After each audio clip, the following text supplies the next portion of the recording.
What starts here changes the world. But changing the world can happen anywhere, and anyone can do it. I have a few suggestions that may help you on your way to a better world.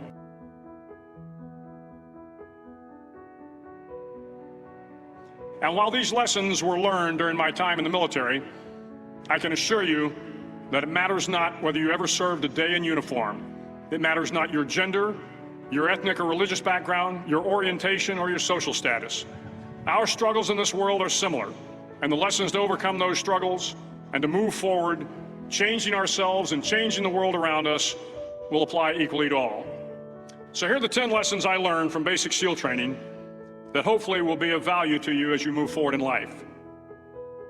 Every morning in SEAL training, my instructors, who at the time were all Vietnam veterans, would show up in my barracks room, and the first thing they'd do was inspect my bed. If you did it right, the corners would be square, the covers would be pulled tight, the pillow centered just under the headboard, and the extra blanket folded neatly at the foot of the rack. It was a simple task, mundane at best, but every morning we were required to make our bed to perfection. It seemed a little ridiculous at the time, particularly in light of the fact that we were aspiring to be real warriors, tough, battle-hardened SEALs. But the wisdom of this simple act has been proven to me many times over. If you make your bed every morning, you will have accomplished the first task of the day. It will give you a small sense of pride, and it will encourage you to do another task, and another, and another. And by the end of the day, that one task completed will have turned into many tasks completed. Making your bed will also reinforce the fact that the little things in life matter. If you can't do the little things right, you'll never be able to do the big things right. And if by chance you have a miserable day, you will come home to a bed that is made, that you made. And a made bed gives you encouragement that tomorrow will be better. So if you want to change the world, start off by making your bed. During SEAL training, the students are all broken down into boat crews. Each crew is 7 students, 3 on each side of a small rubber boat, and 1 coxswain to help guide the dinghy. Every day, your boat crew forms up on the beach and is instructed to get through the surf zone and paddle several miles down the coast. In the winter, the surf off San Diego can get to be 8 to 10 feet high, and it is exceedingly difficult to paddle through the plunging surf unless everyone digs in. Every paddle must be synchronized to the stroke count of the coxswain. Everyone must exert equal effort, or the boat will turn against the wave and be unceremoniously dumped back on the beach. For the boat to make it to its destination, everyone must paddle. You can't change the world alone. You will need some help. And to truly get from your starting point to your destination takes friends, colleagues, the goodwill of strangers, and a strong coxswain to guide you. If you want to change the world, find someone to help you paddle. Over a few weeks of difficult training, my SEAL class, which started with 150 men, was down to just 42. There were now 6 boat crews of 7 men each. I was in the boat with the tall guys, but the best boat crew we had was made up of the little guys, the Munchkin crew, we called them. No one was over 5'5". The Munchkin boat crew had 1 American Indian, 1 African American, 1 Polish American, 1 Greek American, 1 Italian American, and 2 tough kids from the Midwest. They out-paddled, outran, and outswam all the other boat crews. The big men in the other boat crews would always make good-natured fun of the tiny little flippers the Munchkins put on their tiny little feet prior to every swim. But somehow these little guys from every corner of the nation and the world always had the last laugh, swimming faster than everyone and reaching the shore long before the rest of us. SEAL training was a great equalizer. Nothing mattered but your will to succeed, not your color, not your ethnic background, not your education, not your social status. If you want to change the world, measure a person by the size of their heart, not by the size of their flippers. Several times a week, the instructors would line up the class and do a uniform inspection. It was exceptionally thorough. Your hat had to be perfectly starched, your uniform immaculately pressed, your belt buckle shiny and void of any smudges. But it seemed that no matter how much effort you put into starching your hat or pressing your uniform or polishing your belt buckle, It just wasn't good enough. The instructors would find something wrong. For failing the uniform inspection, the student had to run, fully clothed, into the surf zone, then wet from head to toe, roll around on the beach until every part of your body was covered with sand. The effect was known as a sugar cookie. You stayed in the uniform the rest of the day, cold, wet, and sandy. There were many a student who just couldn't accept the fact that all their efforts were in vain, that no matter how hard they tried to get the uniform right, it went unappreciated. Those students didn't make it through training. Those students didn't understand the purpose of the drill. You were never going to succeed. You were never going to have a perfect uniform. The instructors weren't going to allow it. Sometimes, no matter how well you prepare or how well you perform, you still end up as a sugar cookie. It's just the way life is sometimes. If you want to change the world, get over being a sugar cookie and keep moving forward. Every day during training, you were challenged with multiple physical events: long runs, long swims, obstacle courses, hours of calisthenics, something designed to test your mettle. Every event had standards, times you had to meet. If you failed to meet those times, those standards, your name was posted on a list, and at the end of the day, those on the list were invited to a circus. A circus was 2 hours of additional calisthenics, designed to wear you down, to break your spirit, to force you to quit. No one wanted a circus. A circus meant that for that day, you didn't measure up. A circus meant more fatigue, and more fatigue meant that the following day would be more difficult, and more circuses were likely. But at some time during SEAL training, everyone made the circus list. But an interesting thing happened to those who were constantly on the list. Over time, those students who did 2 hours of extra calisthenics got stronger and stronger. The pain of the circuses built inner strength and physical resiliency. Life is filled with circuses. You will fail. You will likely fail often. It will be painful. It will be discouraging. At times, it will test you to your very core. But if you want to change the world, don't be afraid of the circuses.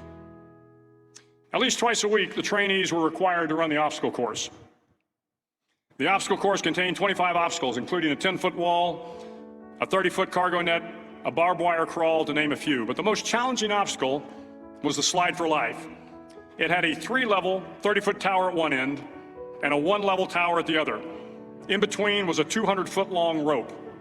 You had to climb the 3-tiered tower, and once at the top, you grabbed the rope, swung underneath the rope, and pulled yourself hand over hand until you got to the other end. The record for the obstacle course had stood for years when my class began in 1977. The record seemed unbeatable until one day a student decided to go down the slide for life head first. Instead of swinging his body underneath the rope and inching his way down, he bravely mounted the top of the rope and thrust himself forward. It was a dangerous move, seemingly foolish and fraught with risk. Failure could mean injury and being dropped from the course. Without hesitation, the student slid down the rope perilously fast. Instead of several minutes, it only took him half that time. And by the end of the course, he had broken the record. If you want to change the world, sometimes you have to slide down the obstacles head first. During the land warfare phase of training, the students are flown out to San Clemente Island, which lies off the coast of San Diego.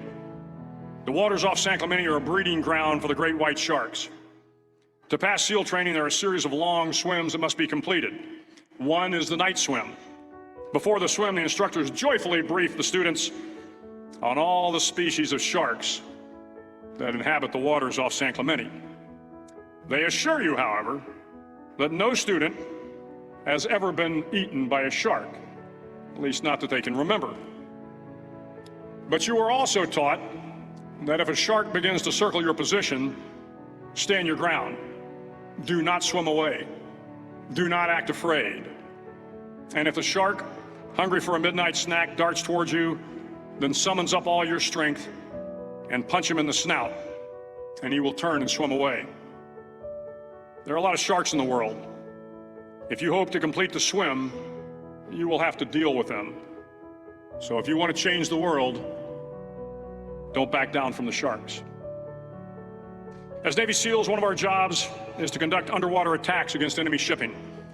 We practice this technique extensively during training. The ship attack mission is where a pair of SEAL divers is dropped off outside an enemy harbor and then swims well over 2 miles underwater, using nothing but a depth gauge and a compass to get to the target. During the entire swim, even well below the surface, there is some light that comes through. It is comforting to know that there is open water above you. But as you approach the ship, which is tied to a pier, the light begins to fade. The steel structure of the ship blocks the moonlight.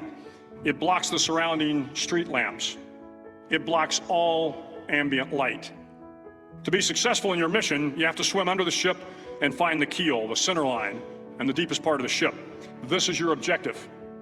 But the keel is also the darkest part of the ship, where you cannot see your hand in front of your face, where the noise from the ship's machinery is deafening, and where it gets to be easily disoriented, and you can fail.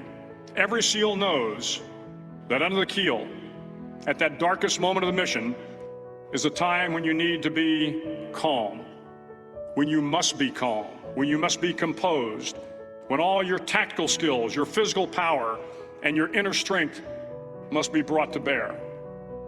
If you want to change the world, you must be your very best in the darkest moments. The 9th week of training is referred to as Hell Week. It is 6 days of no sleep, constant physical and mental harassment, and one special day at the Mud Flats. The Mud Flats are an area between San Diego and Tijuana where the water runs off and creates the Tijuana Sloughs, a swampy patch of terrain where the mud will engulf you. It is on Wednesday of Hell Week that you paddle down in the mud flats and spend the next 15 hours trying to survive this freezing cold, the howling wind, and the incessant pressure to quit from the instructors. As the sun began to set that Wednesday evening, my training class, having committed some egregious infraction of the rules, was ordered into the mud. The mud consumed each man till there was nothing visible but our heads. The instructors told us we could leave the mud if only 5 men would quit. Only 5 men, just 5 men, and we could get out of the oppressive cold. Looking around the mud flat, it was apparent that some students were about to give up. It was still over 8 hours till the sun came up. 8 more hours of bone-chilling cold. The chattering teeth and the shivering moans of the trainees were so loud, it was hard to hear anything. And then one voice began to echo through the night. One voice raised in song. The song was terribly out of tune, but sung with great enthusiasm. One voice became 2, and 2 became 3, and before long, everyone in the class was singing. The instructors threatened us with more time in the mud if we kept up the singing, but the singing persisted. And somehow the mud seemed a little warmer, and the wind a little tamer, and the dawn not so far away. If I have learned anything in my time traveling the world, it is the power of hope. The power of one person, a Washington, a Lincoln, King, Mandela, and even a young girl from Pakistan, Malala. One person can change the world by giving people hope. So if you want to change the world, start singing when you're up to your neck in mud.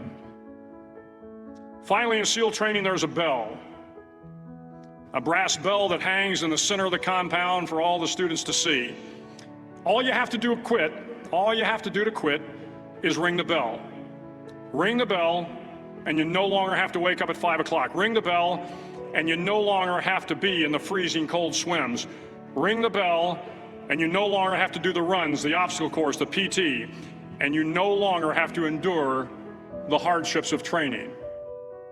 All you have to do is ring the bell to get out. If you want to change the world, don't ever, ever ring the bell. Start each day with a task completed. Find someone to help you through life. Respect everyone. Know that life is not fair and that you will fail often. But if you take some risks, step up when the times are the toughest, face down the bullies, lift up the downtrodden, and never ever give up. If you do these things, the next generation and the generations that follow will live in a world far better than the one we have today. And what started here will indeed have changed the world for the better. Thank you very much. Hook 'em horns.